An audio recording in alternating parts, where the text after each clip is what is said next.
ज्याने हा पुस्तक लिहिण्यासाठी फार प्रयत्नपूर्वक हा पुस्तक लोकांसमोर आणली आहे असे डॉक्टर विदेई तमन इथे मोठी संख्यामध्ये जमलेले माझे बंधु भगिनीनो,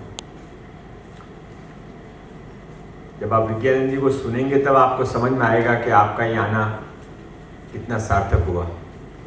बहुत सारे लोग हैं, सबके नाम लेने चाहिए, पर मैंने विज्ञानंद जी से माफ़ी मांगी है कि मुझे एक कार्यक्रम में और थोड़ा जल्दी पहुंचना है। मुझे मालूम है कि मुझे कोई कार्यक्रम में नहीं बुलाता, मेरी पोस्ट को बुलाते हैं, और इसलिए जब तक मंत्री हूँ तब तक सब लेके जाना पड़ता है, नहीं तो मैं भी पीछे सीट पर बैठा बैठा भाषण सुनता रहूँगा। तो ये किताब, इस किताब का कार्यक्रम में विज्ञानंद जी का आना और उसके बाद भी कुछ खाली कुर्सियाँ, हाँ नहीं, ये मैं आपकी तारीफ करना चाहता हूँ और आपकी तारीफ एक कहानी से करना चाहता हूँ कि कहानी सबने सुनी है, मैं नई नई कहानी सुना रहा हूँ। जंगल में आग लग गई, सब जानवर अपनी जान बचाकर भागने लगे। एक चिड़िया अपनी चोंच से पानी भर भर के आग बुझाने का प्रयास करने लगी। सारे जानवर उस पर हंसने लगे। चिड़िया तो पागल हुई है, इतने बड़े आग तेरी चोंच के पानी से कब बुझेगी। चिड़िया का जवाब था, ये जंगल मेरा संसार है, मेरा घर है, मेरे लिए सर्वस्व है। आग बुझे कि न बुझे, मेरा तो काम है प्रयास करना, और मैं तो अपना प्रयास करूँगी। विदेई तमन जी वही प्रयास कर रही है। विध्वंस की आग, अलगाववाद की आग, आतंकवाद की आग, भारत को हर तरीके से परेशान करना, कमज़ोर करने का अंतर्राष्ट्रीय षड्यंत्र, इस सब के बीच में आग बुझे कि न बुझे, ये भारत तो मेरा देश है, इसलिए मैं तो अपना काम करूंगी। ऐसा वो चिड़िया की चोंच जैसा ही सही पानी बुझा बुझा कर ये काम कर रही है, और उसी के अंदर आपने ये किताब लिखी, इसलिए मैं आपकी भरमपूरी प्रशंसा करना चाहता हूँ। वैसे उस कहानी का अंत ये है कि चिड़िया की बात सुनकर हाथी घोड़े सभी लौट कर आ गए। किसी ने पूंछ से, किसी ने सूंड से आग बुझाई, और थोड़े दिनों में जंगल बच गए, आग बच गई। हमारा भारत भी बच जाएगा, आपका प्रयास व्यर्थ नहीं जाएगा। ये आवाज़ देना चाहिए। मैं स्वामी विवेकानंद जी के बारे में 2 मिनट बोल के अपनी बात समाप्त करूंगा। किताब के बारे में मुझे बोलने का हक नहीं है, वो स्वामी जी बोलेंगे। मैं आपको पूरी ईमानदारी से कहना चाहता हूं कि जैसे जैसे आप इनके नज़दीक आएंगे, जैसे जैसे आप इनको सुनेंगे, वैसे वैसे आपको समझ में आएगा कि भारत अभी अनाथ नहीं हुआ है। भारत में अभी भी एक नरेंद्र भाई मोदी दिल्ली में बैठे हैं, एक योगी जी उत्तर प्रदेश में बैठे हैं, पर एक दोनों का मिश्रण, जिसमें आग भी है, तप भी है, तपस्या भी है और एडमिनिस्ट्रेशन भी है, वैसा मिश्रण पूरे भारत में नहीं, सारी दुनिया में घूम घूम के हिंदुओं को इकट्ठा कर रहा है। और वो और कोई नहीं, स्वामी विवेकानंद जी है। दुनिया के सभी बड़े देशों के अंदर इन्होंने हिंदुओं की बड़ी इकोनॉमिक कॉन्फ्रेंस की, और उस कॉन्फ्रेंस के अंदर वहाँ के मंत्रियों ने, प्रधानमंत्री ने, राष्ट्रपति ने और सारे बड़े बड़े लोगों ने भाग लिया। बड़े बड़े लोगों का भाग लेने का महत्व नहीं है, महत्व इस सोच का है। कभी किसी स्वामी विवेकानंद जी ने शिकागो अंदर जाकर आवाज़ दी थी, जब उनसे मजाक उड़ाने की कोशिश गई थी कि आप जीरो पर बोलिए, तो उन्होंने जीरो ब्रह्मांड के अंदर सारी दुनिया को समेट लिया था। और वो भारत का डंका आज 100 साल के बाद भी सारी दुनिया में बज रहा है। तब उन्होंने कहा था कि एक दिन ऐसा आएगा कि मेरे भारत का युवा भारत सारी दुनिया पे राज करेगा, विश्व गुरु बनेगा। और उनके उसी सपने को साकार करने के लिए स्वामी विवेकानंद जी सारी दुनिया में घूम रहे हैं। अभी इसी साल के अंदर एक इंटरनेशनल कॉन्फ्रेंस भारत में भी होने वाली है, इनके प्रयासों से मुंबई के अंदर। आप सब उसके अंदर अवश्य सम्मिलित होंगे, ऐसा स्वामी जी भी निमंत्रण देने वाले हैं। मैं भी उनका डिसिपल हूँ। मैं पूरे मन से जब भी उनको मिलता है उनके चरण के हाथ लगाता हूँ, केवल झुकता नहीं है। जब तक उनके पाँव के हाथ नहीं लगता तब तक रुका रहता हूँ।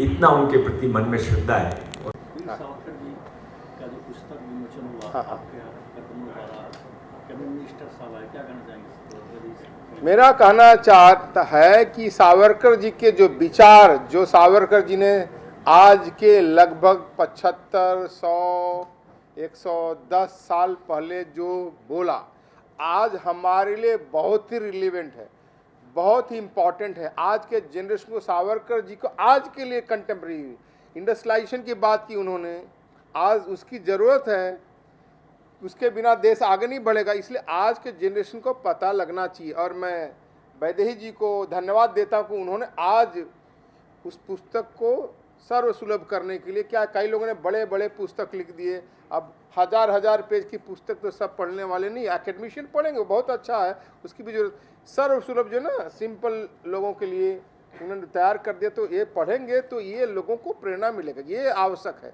इसलिए सावरकर जी का बात आज भी उतना ही रिलेवेंट है जो उस समय, जैसे मैंने अपने लेक्चर में बोला कि सावरकर जी ने उसे कहा कि अंडमान द्वीप को हमारा नेवल बेस बनाना चाहिए। भारत सरकार अब सोच रही है, अब मैन्युफैक्चरिंग में हम चाइना से पीछे हो गए ना, चाइना हमसे आगे निकलेगा, that become China become world manufacturing power house. अब भारत सरकार को दृष्टि है कि हमें बिना भी मैन्युफैक्चरिंग पावर हाउस बनना, तो वैसा दृष्टि है तो वैसा सोच होगा, तो ये सब बहुत ही आवश्यक है। सर, जो सावरकर साहब को जो देशद्रोही मानते हैं उनके लिए क्या नसीहत देना चाहेंगे? जो ऐसा है, एक सॉरी टू से हमारे यहाँ एक यूपी में कहावत है, जो जॉन्डिस जो होता है ना, जॉन्डिस, हाँ जॉन्डिस होता है ना, उसको सब पीला दिखाई देता है।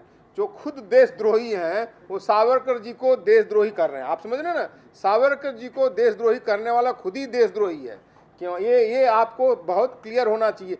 जिन्होंने चाइना से जाके एग्रीमेंट किया वो देशभक्त हो सकते हैं, वो अपनी जो गद्दारी को छुपाने के लिए सावरकर जी को बोल रहे हैं, और सावरकर जी पर कोई भी जो छींटा डालेगा उसी को आपस पड़ेगा। सावरकर जी निष्कलंक है, कोई उन पर उस पर किसी भी तरह का धग्गा दाब नहीं हो सकता। वैदेही तमन के लिए क्या कहना चाहेंगे? वैदेही जी को क्या मैं कह रहा हूँ ना कि एज ए जर्नलिस्ट, इन्होंने, जर्नलिस्ट का काम है, देखो ना, वही कलम का हम लोग बचपन में पढ़े ना, कलम के सिपाही है ना, तो सावरकर जी ने जो लिखा ना, हिंदुओं का सैनिकीकरण, वैदेही जी उनके कमल के सिपाही हैं ना, और उस बात को उन्हें समाज के लिए, यंग जनरेशन को, प्रेजेंट जनरेशन के सामने उस चीज़ को रखा। इनको बहुत धन्यवाद।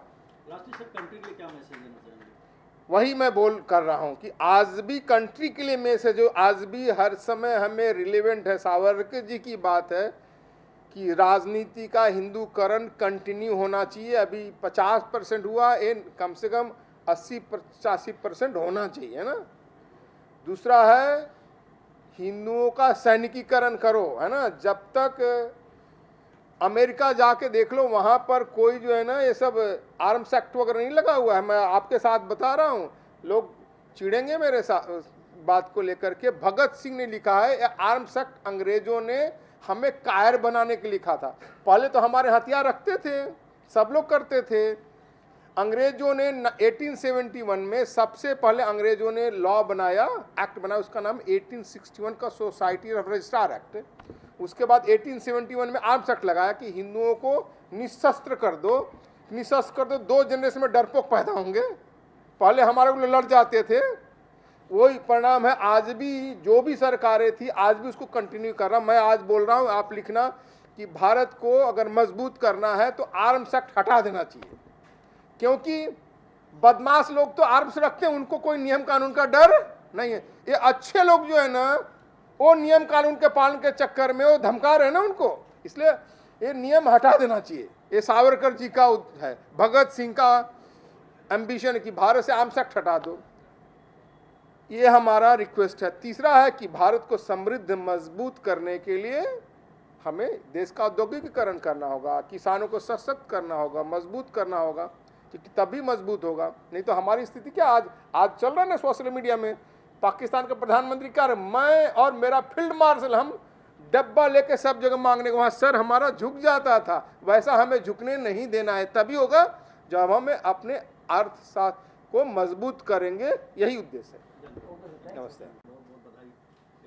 कैबिनेट मंत्री अरोड़ा सराय गुर्जर जी का 57 साल में इनके कदमों द्वारा पुस्तक में विमोचन हुआ, तो कितना अपने आप को प्राउड फील करती है कि जर्नलिस्ट से लेकर के एक आखिर की जर्नी कैसी रही? आखिर की जर्नी तो पत्रकार रोज़ ही संपादकीय लिखता है, तो रोज़ लिखना होता ही है, लेकिन वो लिमिटेड शब्दों में होता है। अपनी शब्दों को अगर अभिव्यक्ति देनी है तो बुक्स लाना ज़रूरी है, और यंग जनरेशन तक अगर अपनी अभिव्यक्ति को पहुंचाना है तो एक कॉपी टेबल बुक देना बहुत ज़रूरी था, खासकर इस विषय को। और रही बात स्वामी जी की, तो मैं स्वामी जी के लिए 1 साल वेट किया ताकि उन्हीं के हाथ से विमोचन कराऊं। और आज स्वामी जी ने उनकी कृपा हुई और ये बुक लॉन्च हुआ। लेकिन बहुत गर्व का विषय ये है कि मैंने तो किताब लिखी थोड़ा बहुत ही यंग जनरेशन को एक नींव डालने के लिए, लेकिन आज स्वामी जी ने जो बोला है मुझे ऐसा लगता है कि मुझे बहुत कुछ लिखना बाकी है और सफ़र अभी और जारी है। तो शायद अगली बुक जो कुछ स्वामी जी ने कहा है वो 5 पॉइंट को एलैबोरेट करके मैं लिखना चाहूँगी और इसका पूरा श्रेय स्वामी जी को जाता है। सावरकर सर के लिए जो है जो सोर्सेस आपने कलेक्ट किया कि कितना मतलब वक्त लगा लिखने में, कितना चैलेंजिंग रहा सोर्सेस को कलेक्ट करने के? 1 साल। मैं कहा ना, मैं गिरगांव से हूँ, तो वहाँ बहुत से पत्रकार और हिस्टोरियंस जो हैं वो आज 80 साल के 90 साल के उम्र के हैं, तो वो लोग मेरे सबसे बड़े सोर्स थे। उसके बाद सोर्स हिस्टोरियंस हैं, सोर्स हिस्टोरिकल इवेंट्स हैं, तो सोर्सेस से ज़्यादा मैंने आज क्या ज़रूरत है उस पर लिखा।